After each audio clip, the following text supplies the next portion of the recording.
بسم الله الرحمن الرحيم اقرأ باسم ربك الذي خلق خلق الإنسان من علق اقرأ وربك الأكرم الذي علم بالقلم ورحمة الله وبركاته. الحمد لله نحمده ونستعينه ونستغفره ونعوذ بالله من شرور أنفسنا ومن سيئات أعمالنا. من يهدي الله فلا مضل له ومن يضلل فلا هادي له. أشهد أن لا إله إلا الله وحده لا شريك له وأشهد أن محمدًا عبده ورسوله أما بعد. يا أيها الناس اتقوا ربكم الذي خلقكم من نفس واحدة خلق منها زوجها وبث منهما رجالا كثيرا ونساء واتقوا الله الذي تساءلون به والأرحام إن الله كان عليكم رقيبا. يا أيها الذين آمنوا اتقوا الله حق تقاته ولا تموتن إلا وأنتم مسلمون. يا أيها الذين آمنوا اتقوا الله وقولوا قولا سديدا يصلح لكم أعمالكم ويغفر لكم ذنوبكم ومن يطع الله ورسول فقد فاز فوزا عظيما. புகழும் புகழ்ச்சியும் உலகத்தை படைத்து பராமரித்து கொண்டிருக்கும் ஏக இறைவனாகிய அல்லாஹ் ஒருவனுக்கு உரிதாகட்டுமாக. அவனுடைய அன்பும் அருளும் அண்ணலம் பெருமானார் நபிகள் நாயகம் ஸல்லல்லாஹு அலைஹி வஸல்லம் அவர்கள் மீதிலும் அவர்கள் குடும்பத்தார்கள் மீதிலும் அவர்களுடைய சொல் செயலை பின்பற்றி வாழ்ந்த சத்திய சஹாபாக்கள் சஹாபிய பெண்மணிகள் இறை நம்பிக்கையாளர்கள் மீதிலும் இங்கே ஒன்று குழுமிருக்கும் நம் அனைவர் மீதிலும் என்றென்றும் நின்று நிலவட்டுமாக. கண்ணியத்திற்குரிய எல்லாம் அல்ல அல்லாஹ்வின் நல்லடியார்களே, மறுமை விசாரணையும் சாட்சியங்களும் என்ற தலைப்பின் கீழே குர்ஆன் ஹதீஸ் அடிப்படையிலே சில செய்திகளை இந்த ஜும்மாவுடைய உரையிலே நாம் பார்க்க இருக்கின்றோம். பொதுவாக இந்த உலகத்தை பொறுத்த வரைக்கும் காவல் நிலையத்தில் ஒரு புகார் கொடுத்தோம் என்று சொன்னால் அந்த புகாரை விசாரிக்கக்கூடிய காவல்துறை அதிகாரிகள் அதற்கான சாட்சியங்களை கேட்பார்கள். நம்மிடத்திலே சில விஷயங்கள் வரும்போது இதற்கு என்ன ஆதாரம் என்று நாம் கேட்போம். ஆதாரம் இருந்தால் அதற்கு தகுந்தாற் போல ஒரு தீர்ப்பும், ஆதாரம் இல்லை என்றால் அதற்கு தகுந்தது போல் ஒரு தீர்ப்பும் மனிதர்களாகிய நாம் கொடுப்போம்.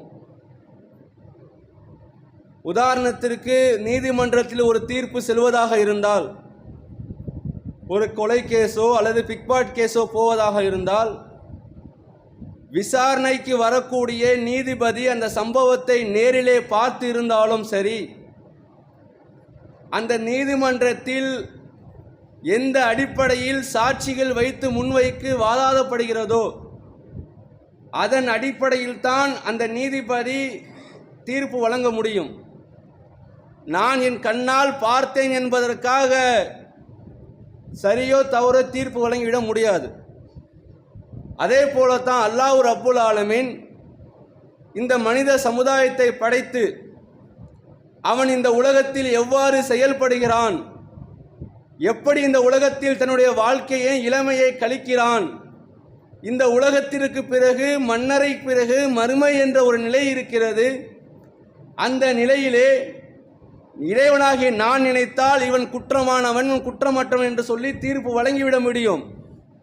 மனிதனுக்கு இறைவன் அநீதி இழைத்து விட்டான் என்ற ஒரு அவப்பெயர், அவநம்பிக்கை வந்துவிடக்கூடாது என்பதற்காக அல்லாஹ் ரப்புல் ஆலமீன் மனிதர் செய்த செயலை வைத்து ஆதாரத்தின் அடிப்படையிலே நாளை மறுமையிலே தீர்ப்புகள் வழங்க இருக்கிறான். இந்த கூட்டத்தில் இருக்கக்கூடிய நாம் மரணத்தை நம்பியிருக்கிறோம், மன்னரையை நம்பியிருக்கிறோம், மறுமையை நம்பியிருக்கின்றோம், சொர்க்க நரகத்தை நம்பியிருக்கின்றோம். அந்த சொர்க்கத்திற்கும் நரகத்திற்கும் செல்லக்கூடிய நாம் எந்த அடிப்படையில் நமக்கு இறைவன் அந்த அந்தஸ்தை கொடுக்க போகிறான் என்பதை ஒரு கேள்வியாக இருந்தாலும், இந்த உலகத்தில் வாழும் போதே குர்ஆன் மூலமாக, ஹதீஸின் மூலமாக அல்லாஹ் ரப்புல் ஆலமீன் மனித சமுதாயத்துக்கு தெளிவுபடுத்தி விட்டான். உதாரணத்துக்கு சொல்வதாக இருந்தால், ஒரு 2 மாதங்களுக்கு முன்பாக லண்டனுக்கு ஹைதராபாத்தில் இருந்து ஒரு விமானம் செல்கிறது. அந்த விமானம் 252 பயணிகளோடு மேலே டேக் ஆஃப் ஆகும்போது பறந்த 3 வினாடியிலே அந்த விமானம் விபத்துக்கு உள்ளாகிறது. அந்த விபத்துடைய காரணத்தை கண்டுபிடிப்பதற்கு அதை சார்ந்த அதிகாரிகள் என்ன செய்கிறார்கள் என்று சொன்னால், அந்த விமானத்தில் இருக்கக்கூடிய கருப்பு பெட்டி என்று சொல்லக்கூடிய அந்த பெட்டியை ஆய்வு செய்கிறார்கள். அப்படி ஆய்வு செய்து அந்த விமானம் விபத்துக்கு உள்ளான காரணத்தை கண்டுபிடிக்கிறார்கள். 2 விமானிகள் பேசிக்கொள்கிறார்கள். ஏன் இன்ஜினுக்கு வரக்கூடிய பெட்ரோலியம் நின்றுவிட்டது, பெட்ரோலியம் வராத காரணத்தினால், இன்ஜின் சுத்தக்கூடிய இன்ஜின் நின்றுவிட்ட காரணத்தினால் அந்த விமானம் விபத்துக்கு உள்ளானது என்ற காரணத்தை மக்கள் மத்தியிலே முன்வைக்கிறார்கள். அப்ப இப்படித்தான் ஒரு தீர்ப்பை, ஒரு முடிவை சொல்வதாக இருந்தால் ஆதாரத்தின் அடிப்படையில் சொல்ல முடியும். இதே சிஸ்டத்தை மனிதன் எப்படி உலகத்தில் வாழ்ந்தானோ அதே மெத்தேடை அல்லாஹ் ரப்புல் ஆலமீன் நாளை மறுமையிலே இந்த மனிதனுக்கு கொண்டு வருகிறான்.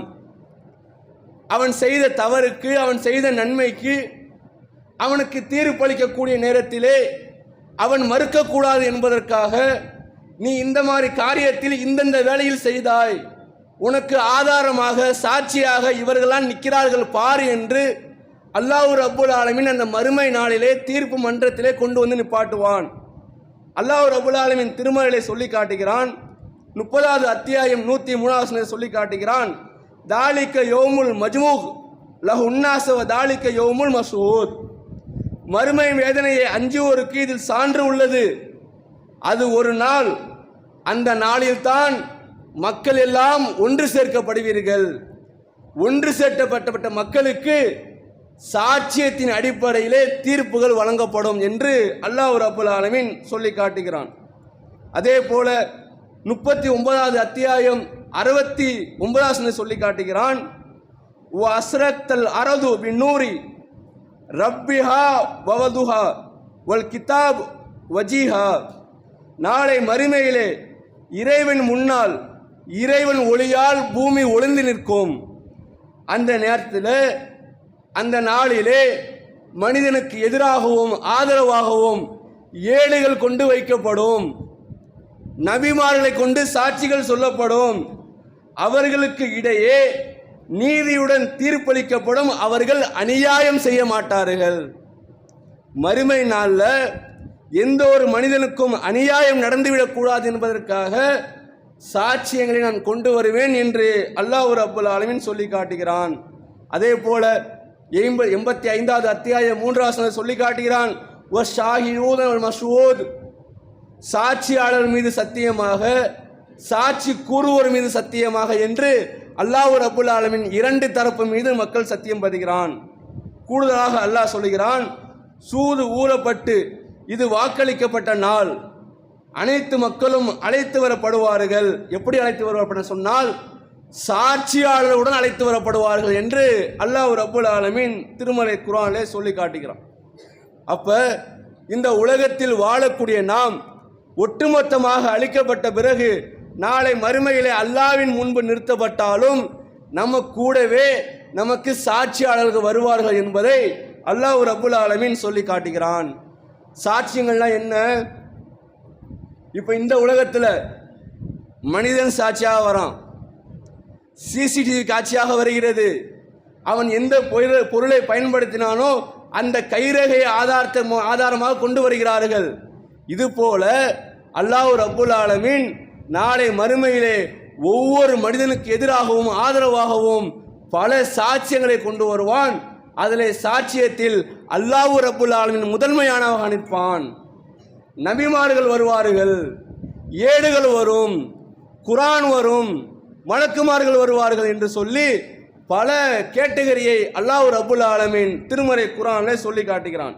அதனால தான் அல்லாஹ்வுடைய தூதர் எந்த சத்தியம் செய்வதாக இருந்தாலும் சரி முதன்மையாக அல்லாஹ்வை முன்னிறுத்துவார்கள்.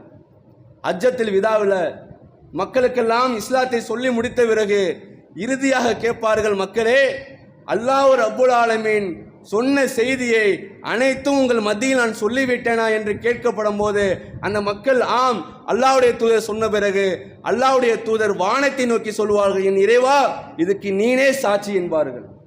ஏனென்று சொன்னால் இந்த உலகத்தில் வாழக்கூடிய மனிதன் முன்னுக்கு முரணாக பேசுவான். அதனால தான் அல்லாஹ்வுடைய தூதர் எந்த காலகட்டத்திலும் சரி சாட்சியாக முதன்மையாளனாக அல்லாஹ்வை முன்னிறுத்துவார்கள்.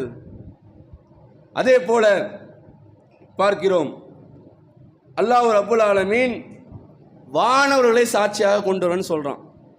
நம்ம நினைக்கிறோம் வானவர்கள் என்றால் அல்லாஹ்விடத்திலிருந்து வகி செய்தியை கொண்டு வருவார்கள், நபிமார்களிடத்தில் பேசுவார்கள், அதோடு அவர்கள் வேலை முடிந்து விட்டது என்று நினைத்து கொண்டிருக்கிறோம்.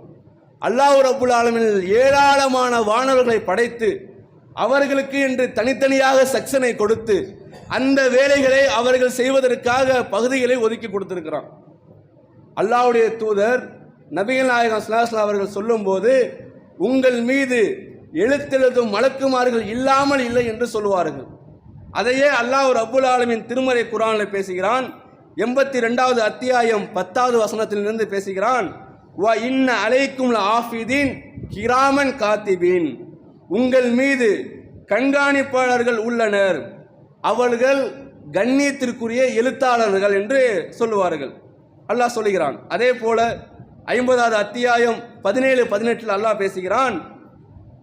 இதா யத்தலக்கல் முத்தவக்கிலில் அனில் எமாலி வ அனில் சிமாலி ஃபகீத், உங்கள் வலது பக்கமும் இடது பக்கமும் எழுத்தெழுதும் எழுத்தாளர்கள் இல்லாமல் இல்லை. நீங்கள் எந்த செயலை எழுதாலும் அதை கண்டிப்பாக உங்களுக்கு வலதுபுறமும் இடதுபுறமும் இருக்கக்கூடிய மக்கள் வானவர்கள் எழுதி கொண்டே இருப்பார்கள் என்று அல்லாஹ் ரப்புல் ஆலமீன் தன் திருமறையிலே சொல்வான். அதே போல பார்க்கிறோம், அந்த நிலையில் வலதுபுறமும் இடதுபுறமும் நாம் செய்யக்கூடிய நன்மை தீமை ரெண்டுத்தையுமே மலக்குமார்கள் பதிவு செய்வார்கள். நாம் வெளிப்படையாக செய்யக்கூடிய தவறுகள் அனைத்தும் அதிலே பதிவாகி இருக்கும்.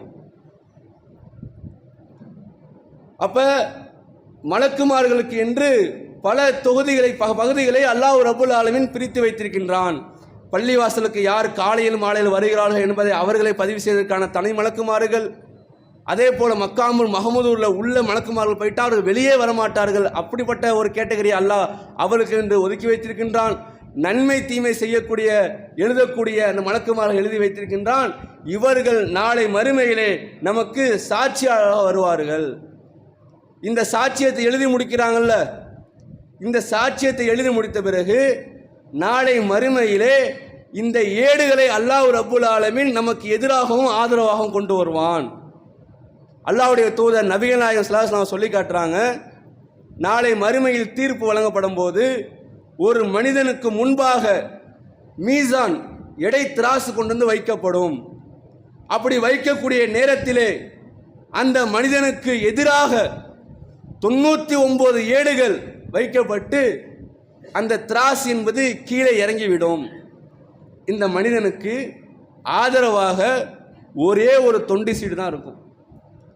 அந்த துண்டு சீட்டை பார்த்த மனிதன் சொல்லுவான், என் இறைவா, எனக்கு எதிராக 99 ஏடுகள் வைக்கப்பட்டு அந்த திராசும் கீழே இறங்கிவிட்டது, இந்த ஒரே ஒரு பேப்பர் ஏடு மட்டும் என்னை எப்படி காப்பாற்றும் என்று சொன்ன பிறகு இறைவன் அந்த திராசின் மீது அந்த ஒரு ஏட்டை வைப்பான். அந்த 99 ஏட்டுடைய கணத்தை இந்த ஒரு பேப்பர், ஒரு ஏடு என்ன பண்ணு சொன்னால் மேலே தூக்கி விட்டுரும். அந்த ஒரு ஏடு என்பது யார் உள்ளத்தால் உரப்பூர்வமாக அல்லாஹ்வை லா இலாஹ இல்லல்லாஹ் என்ற ஏகத்துவத்தை சொல்லி அதன்படி இந்த உலகத்தில் வாழ்கிறார்களோ, அதன்படி செயல்படுகிறார்களோ, அந்த ஏடு தான் அந்த மனிதனை காப்பாற்றும். யார் லா இலாஹ இல்லல்லாஹ்க்கு அடுத்தபடியாக மனிதனையோ மலக்குகளையோ மனிதர்களை வைத்து விட்டார் என்று சொன்னால் அந்த ஏடு என்பது அவனுக்கு மாற்றமாக படுகொலிலே தள்ளக்கூடிய வேலையை செய்துவிடும். அதனால தான் நாளை மறுமையிலே அல்லாஹ் ரப்புல் ஆலமீன் சொல்லி காட்டுகிறான், இக்ர கிதாப், உன்னுடைய புத்தகத்தை நீனே பிடித்து நீனே வாசித்து பார். இன்றைய நாளில் தீர்ப்பளிக்கிறதுக்கு உனக்கு நீனே போதுமானவன். அந்த புத்தகத்தை விதிக்கப்பட்டவனாக மனிதன் பார்த்த பிறகு சொல்லுவான், மாலி ஹாதல் கிதாபியா, இந்த ஏட்டுக்கு என்ன கேடு வந்தது? ஒலா சகீரத்தன் வலா கபீரா, சின்னது பெருசு ஒன்று கூட விடாமல் அத்தனையும் பதிவு செய்து வைத்திருக்கின்றது. நான் எந்த தவறு சின்னதாக செய்திருந்தாலும், நான் பெரிதாக செய்திருந்தாலும், நான் இது தவறே இல்லை என்று நினைத்து செய்திருந்தாலும் அதை கூட விடாமல் இந்த ஏடு அனைத்தும் பதிவு செய்து வைத்திருக்கின்றது. இந்த கிதாபுக்கு கேடு வந்துவிட்டது. மனிதன் புலம்புவானா, என்னுடைய வாழ்க்கை மண்ணறையோடு முடிந்திருக்க கூடாதா? அந்த புத்தகத்தை பார்த்த பிறகு சொல்லுவான், என்னுடைய வாழ்க்கை அந்த மண்ணறையோடு முடிந்திருக்க கூடாதா? இந்த புத்தகத்தை பார்த்த பிறகு இதன் பிறகு என் நிலைமை என்னாகும் தெரியவில்லையே என்று சொல்லி ஒவ்வொரு மனிதனும் இந்த புத்தகத்தை பார்த்த பிறகு புலம்புவான் என்று அல்லாஹ்வுடைய தூதர் சொன்னதாக திருமதியிலே 2639 செய்தியாக பதிவு செய்யப்பட்டிருக்கிறது. அதே போல நாளை மறுமையில் பதிவேடு வைக்கப்படும் குற்றவாளிகளை பார்க்கப்படும் போது மிக பயந்தவர்களாக அந்த ஏட்டுகளை பார்ப்பார்கள் என்று திருமறை குர்ஆன் பேசுகிறது. அதே போல பார்க்கிறோம், இன்றைய உலகத்தில் நாம் எந்த செயலை செய்தாலும் சரி நமக்கு ஆதரவாக பல சக மனிதர்கள் இருப்பார்கள். இந்த மனிதர்களை நாளை மறுமையிலே அல்லாஹ் ரப்புல் ஆலமீன் நமக்கு எதிராக சாட்சியாக கொண்டு வருவான் என்று திருமறை குர்ஆன் பேசுகிறது. 7வது அத்தியாயம் 37வது வசனத்தில் அல்லாஹ் பேசுகிறான், அல்லாஹ்வின் மீது பொய்யை புனைந்து கூறுவனை விட அல்லது அவன வசனங்களை பொய்யனை கூறுவனை விட பெரும் அநியாயக்காரன் யார்? இத்தகையோருக்கு விதிக்கப்பட்ட அவர்களுக்கு உரிய பங்கு அவர்களை அடையும். இறுதியில் நம் தூதர்கள் அவர்களை கைப்பற்ற வரும்போது அல்லாஹ்வை இன்றி நீங்கள் பிரார்த்தித்து கொண்டது எங்கே என்று கேட்கப்படும். நம்ம இந்த உலகத்தில் யாருக்கெல்லாம் பிரார்த்தனை உரிதாக்கணுமோ அல்லாஹ்வை தவிர அந்த பிரார்த்தனை நமக்கு சக மனிதர்கள் சாட்சியாக வருவார்கள் என்று நாம் பிரார்த்தனை செய்கிறோம். அந்த பிரார்த்தனை செய்யக்கூடிய நேரத்தில் நாளை மறுமையிலே இவர்களுக்காக நாங்கள் பிரார்த்தனை செய்தோம், இவர்களிடத்தில் நாங்கள் கையேந்திரன் சொல்லப்படும் போது இவர்கள் அங்கே சாட்சியாக வருவார்கள். வந்து இவர்கள் மறுத்து விடுவார்கள், இவர்கள் எங்களுக்கு யார் என்றே தெரியாது என்று. அப்போ சக மனிதனை அல்லாஹ் ரப்புல் ஆலமீன் சாட்சியாக கொண்டு வருவான், நபிமார்களை சாட்சியாக கொண்டு வருவான். அல்லாஹ் ரப்புல் ஆலமீன் கேட்கிறான், நபியே, ஒவ்வொரு சமுதாயத்திற்கு மக்களுக்கும் நான் மனிதனை நபிமார்களை சாட்சியாக கொண்டு வருவேன். உன்னுடைய சமுதாய மக்களுக்கு உன்னை சாட்சியாக கொண்டு வந்தால் உன் சமுதாய மக்களின் நிலைமை என்னவாக இருக்கும் என்று சிந்தித்து பாருங்கள் என்று அல்லாஹ் ரப்புல் ஆலமீன் திருமறை குர்ஆனிலே நபிகள் நாயகத்தை பார்த்து கேள்வியாக கேட்கிறான். அப்போ நாம் நபிமார்களாக இருந்தாலும் நாம் செய்யக்கூடிய செயலுக்கு ஆதரவாக நிற்பார்கள். ஒரு நேரத்திலே மக்கள் கௌசர் தடாகத்திலே நீர் அருந்துவதற்காக செல்லப்படும் போது அங்கே சில நபிமார்கள் சில மனிதர்கள் தடுக்கப்படுவார்கள். அப்போ அல்லாஹ்வுடைய தூதர் சொல்லுவார்கள், அஸ்ஹாபி அஸ்ஹாபி, என்னுடைய தோழர்கள் என்று சொல்லப்படும் போது அல்லாஹ்வுடைய தூதர் சொல்லுவார்கள், இவர்கள் உலகத்தில் மலக்குமார்கள் சொல்லுவார்கள் அல்லாஹ்வுடைய தூதரிடத்தில், நீங்கள் உலகத்தில் உயிரோடு இருக்கப்படும் போது இவர்கள் உங்களுக்கு ஆதரவாக வாழ்ந்தார்கள், நீங்கள் மரணித்த பிறகு வந்த கொள்கையை விட்டு சென்று விட்டால் சொல்லும்போது இவர்கள் நான் உயிரோடு இருக்கும் வரைக்கும் அல்லாஹ்விடத்தில் பார்வையராக அவனை கண்காணித்து கொண்டிருந்தேன், மரணித்த பிறகு இவர்களை நான் கண்காணிப்பானவராக இல்லை என்று அந்த மலக்குமார்களிடத்தில் முகமது நபி பதில் சொல்லிவிட்டு ஒதுங்கி விடுவார்கள், அல்லாஹ்விடத்தில் சாட்சியாளர் வருவார்கள் என்பதை திருமறை குர்ஆன் பேசுகிறது. இதைவிட மனிதன் செய்யக்கூடிய தவறு இருக்குல்ல, அவன் அல்லாஹ்விடத்தில் சில கோரிக்கைகளை வைப்பான்.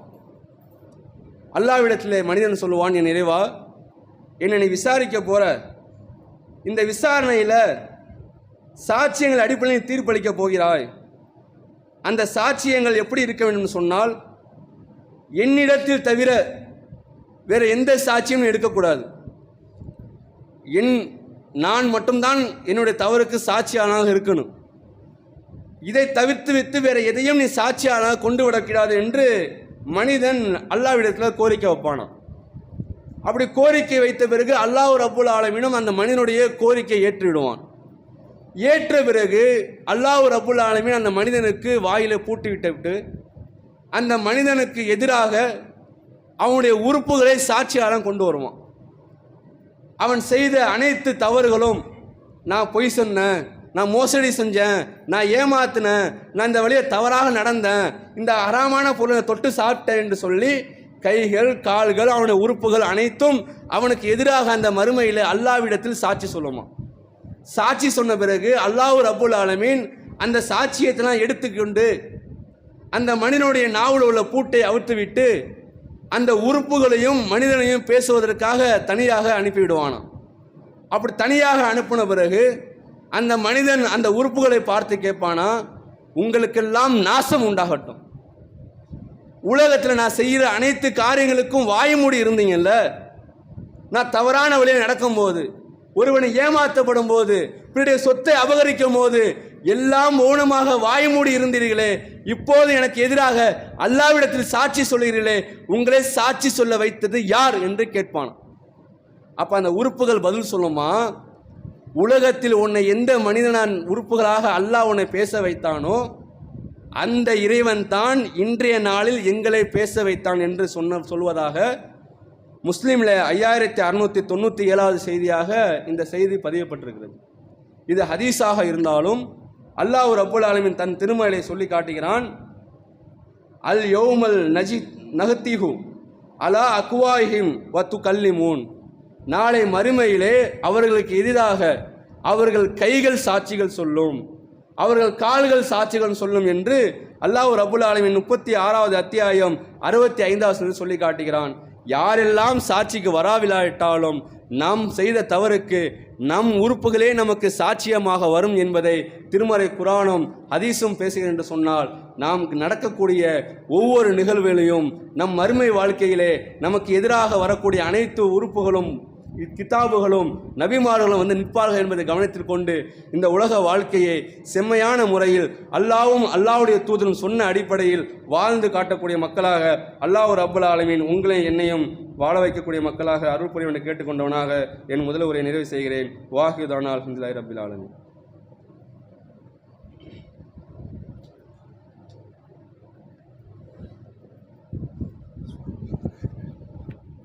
அல்லாஹும்ம ஸல்லி அலா முஹம்மது வ அலா ஆலி முஹம்மது கமா ஸல்லைத அலா இப்ராஹீம் வ அலா ஆலி இப்ராஹீம் இன்னக ஹமீதுன் மஜீத். அல்லாஹும்ம பாரிக் அலா முஹம்மதின் வ அலா ஆலி முஹம்மதின் கமா பாரக்த அலா இப்ராஹீம் வ அலா ஆலி இப்ராஹீம் இன்னக ஹமீதுன் மஜீத். கணேத்திற்குரிய எல்லாம் அல்ல அல்லாஹ்வின் நல்லடியார்களே, ஒரு 2 நாட்களுக்கு முன்பாக டெல்லி தலைநகரத்திலே ஒரு குண்டுவெடிப்பு சம்பவம் நடைபெற்றது. அந்த குண்டுவெடிப்பு சம்பவத்தை நடந்த பிறகு முறையாக காவல்துறை விசாரணை செய்து யார் தவறு செய்தார்களோ அவர்களை கைது செய்து அவர்களை சிறையில் அடைக்கக்கூடிய வேலையை செய்யக்கூடிய வழக்கம் இந்த உலகத்தில் இருக்கிறது. ஆனால் இந்த மாதிரி சம்பவங்கள் நடந்த உடனேயே மக்கள் மத்தியிலே மீடியாக்கள் பரப்பக்கூடிய ஒரு பொய்யான செய்தி என்னவென்று சொன்னால், இதை நடத்தியவர் இஸ்லாமியர்கள் தான். அந்த இஸ்லாமியர்கள் யார் என்று சொன்னால் டாக்டருக்கு படித்தவர்கள். இதுவரை நாங்கள் 5 பேரை கைது செய்திருக்கின்றோம். அதில் மூல காரணமாக உமர் என்று சொல்லக்கூடியவர் தான் செயல்பட்டிருக்கிறார். இவர் முன்னாடியே புல்வாமா தாக்குதலிலே மூளை காரணமாக செயல்பட்டவர் என்று சொல்லி பல செய்திகளை ஊடகங்கள் வெளியிடக்கூடிய பார்க்கிறோம். பொதுவாக ஒரு தவறு நடந்தால் காவல்துறை விசாரணை முடிந்து நீதிமன்றத்தில் ஆஜர்படுத்தி நீதிமன்றம் தான் தீர்ப்புகள் வழங்கும். அதைத்தான் மக்கள் மீடியாக்கள் பேசக்கூடிய சூழ்நிலை இருந்தது ஒரு காலத்தில். இன்றைய காலத்திலே மீடியாக்கள் என்ன சொல்கிறதோ அதை வைத்து தான் நீதிபதிகள் தீர்ப்பு வழங்கக்கூடிய சூழ்நிலைக்கு மாறுகிறார்கள். ஏனென்று சொன்னால் மக்கள் மத்தியில் ஒரு செய்தி பரவிவிட்டது சொன்னால் அதை உண்மைப்படுத்த வேண்டும், அதை மெய்ப்படுத்த வேண்டும் என்று சொல்லி இன்றைய அரசாங்கத்தின் கீழ் செயல்படக்கூடிய நீதிமன்றம் அதிலே தன்னுடைய பங்களிப்பை மிக சிறப்பாக செய்யக்கூடிய வேலைகளை செய்து கொண்டு இருக்கிறார்கள். எந்த ஒரு பயங்கரவாத செயல் நடந்தாலும் அதை கண்டிப்பாக இந்த நாட்டை விரும்பக்கூடிய ஒரு குடிமகன், ஒரு இந்திய குடிமகன் யாரும் விரும்ப மாட்டார்கள். அந்த அசம்பாவிதத்துக்கு யார் காரணமோ அவர் தண்டிக்கப்பட வேண்டியது என்பதுதான் நிதர்சனமான உண்மை. ஆனால் குற்றம் நிரூபிக்கிறதுக்கு முன்பாகவே ஒரு சமுதாயத்தின் மீது பழி போடுவதாக இருந்தால் இந்த சமுதாயம் எந்த அளவுக்கு குட்ட குனியக்கூடியதாக இருக்கிறது என்பதை நாம் முதலிலே புரிந்து கொள்ள வேண்டும். டாக்டர் படித்தவர்கள் எல்லாம் இந்த மாதிரி செயல்களில் ஈடுபடுவார்கள் என்று ஒரு பிம்பத்தை உருவாக்கி அவர்கள் சொல்லக்கூடிய செயல் என்று சொன்னால் படிப்பது இந்தியாவிலே, விசுவாசம் காட்டுவது பாகிஸ்தானிலேயா என்றெல்லாம் கேள்விகள் கேட்கிறார்கள். அந்த உண்மை என்ன என்று உண்மையாக வெளியே வராமல் இருக்கும் பட்சத்தில் இது போன்ற அவதூறுகளை பரப்பி ஒரு சமுதாயத்தின் மீது அவதூறு செல்கிறான்னு சொன்னால் நாம் மிக கவனமாக இருக்க வேண்டும் என்பது ஒரு செய்தி. சரி, டாக்டர்கள் முஸ்லீம்கள் மட்டும்தான் இது போல தவறுகள் செய்தார்கள் என்றால் பார்த்தால் இதற்கு முன்பாக 2002 குஜராத்திலே மத கலவரத்திலே 97 முஸ்லிம்களை படுகொலை செய்த ஒரு டாக்டர் இருக்கிறார். அந்த டாக்டர் யார் என்று சொன்னால் பாஜகவிலே ஒரு எம்பியாக, ஒரு அமைச்சராக வலம் வரக்கூடிய ஒரு மனிதர், ஒரு பெண்மணி. அந்த பெண்மணி பேர் என்று சொன்னால் மாயா கோட்னானி என்று சொல்லக்கூடிய பெண்மணி. இவர்களும் டாக்டருக்கு படித்தவங்க தான். இவர்கள் மீது என்ற கேஸும் பதியப்படாமல் ஒரு 5 ஆண்டு 6 ஆண்டு காலம் கழித்து இவர்கள் மீது வழக்கு பதியப்பட்டு 27 ஆண்டு காலம் சிறை தண்டனை பெற்றுவிட்டு வெளியே வந்து இப்போ ஒரு அமைச்சராக இருக்கிறார். அப்போ தவறு செய்யக்கூடியவன் எல்லா இடத்திலுமே இருக்கக்கூடியவன் தான். இந்த தவறு நடப்பதற்கு முன்பாகவே 3 மணி நேரத்துக்கு முன்பாக ஒரு பள்ளி மாணவன் ரெட்டிட்டில் ஒரு பதிவை படிடுகிறான். 12வது படிக்கக்கூடிய மாணவன். வழக்கத்துக்கு மாறாக இந்த தலைநகரத்திலே ஒரு சம்பவம் நடந்திருக்கிறது. அது என்னவென்று சொன்னால், நான் பள்ளிக்கூடம் விட்டு வீட்டுக்கு செல்லும் போது அதிகமான காவல்துறையினரும் இராணுவத்தினரும் அந்த இடத்திலே குவிக்கப்பட்டிருக்கிறார்கள். அந்த பையன் அந்த பதிவிட்டு 3 மணி நேரத்தில் இந்த குண்டு வெடிப்பு நடக்குது. அப்போ இது சம்பவமாக இதுக்கு முன்பாகவே அரசாங்கத்துக்கு தகவல் தெரிஞ்சிருக்குது. இந்த சம்பவத்தில் ஈடுபட்டவரை கைது செய்யாமல் இவர்கள் ஒரு சமுதாயத்தின் மீது குறை செல்ல வேண்டும் என்பதற்காக இது போன்ற அசம்பாவிதம் நடத்திவிட்டு தேர்தலிலே வாக்குகளை பெற வேண்டும் என்று ஒரு நப்பாசிலே வாழ்ந்து கொண்டிருக்கிறார்கள். காங்கிரஸ் ஆட்சி காலத்தில் இது போன்ற தவறுகள் நடந்தால், குண்டு வெடிப்புகள் நடந்தால், இது பாதுகாப்பின்மை குறைவு, இவர்களுக்கு ஆட்சி நடத்த தெரியவில்லை, இவர்களுக்கு அரசாங்கத்தை வழிநடத்தவில்லை என்றெல்லாம் குறை சொல்லக்கூடிய இந்த பிஜேபி தான் இவர்கள் ஆட்சி செய்த 10 ஆண்டு காலத்திலே குருதாஸ்பூர் தாக்குதல் 2015 நடந்திருக்கிறது, பதான்கோட் விமானம் தாக்குதல் 2014 நடந்திருக்கிறது, உரிய தாக்குதல் 2014 நடக்கிறது, புல்வாமா தாக்குதல் போன தேர்தல் நடந்துச்சு, காஷ்மீர் தாக்குதல் நடந்துச்சு. இந்த தாக்குதல்லாம் யார் இந்த அரசாங்கத்தை குறை சொன்னார்களோ அவர்கள் ஆட்சியில் நடந்து கொண்டிருக்கிறது. அவர்கள் சொல்லக்கூடிய காரணம் என்ன தெரியுமா? நாடு வந்து பாதுகாப்பற்று போயிடுச்சு, தன்னோட தோல்வியை ஒத்துக்கல, பாதுகாப்பு தன்மையில் போயிடுச்சு, இந்த நாடு பாதுகாப்பாக இருக்க வேண்டும் சொன்னால் நீங்கள் மீண்டும் எங்களுக்கு ஓட்டு போடுங்கள் என்று சொல்லி அப்பாவி மக்கள், படிக்காத பாமர் மக்களிடத்திலே பொய் பிரச்சாரங்களை முன்வைத்து ஓட்டு அரசியலுக்காக இது போன்ற தகவல்களை செய்து கொண்டிருக்கிறார்கள். இவர்கள் நாட்டை சீர்குலைத்து விட்டார்கள். இவர்கள் பாதுகாப்பற்றான இந்தியாவை உருவாக்கி விட்டார்கள். இவர்கள் உருவாக்கி இந்தியாவை காரணம் யார் என்று கேட்டால் எப்போவோ இறந்த நேருவை கொண்டு வந்து முன்னிறுத்துவார்கள். இதுக்கெல்லாம் நேருதான் காரணம் என்று சொல்வார்கள். இது போன்ற ஆட்சியாளரிடத்தில் நாடு செல்லாமல் இருக்கும் என்று சொன்னால் சிந்திக்கக்கூடிய மக்கள் சிந்தித்து செயல்பட வேண்டும். இது போன்ற மக்களுக்கு ஓட்டுகளை போடக்கூடாது.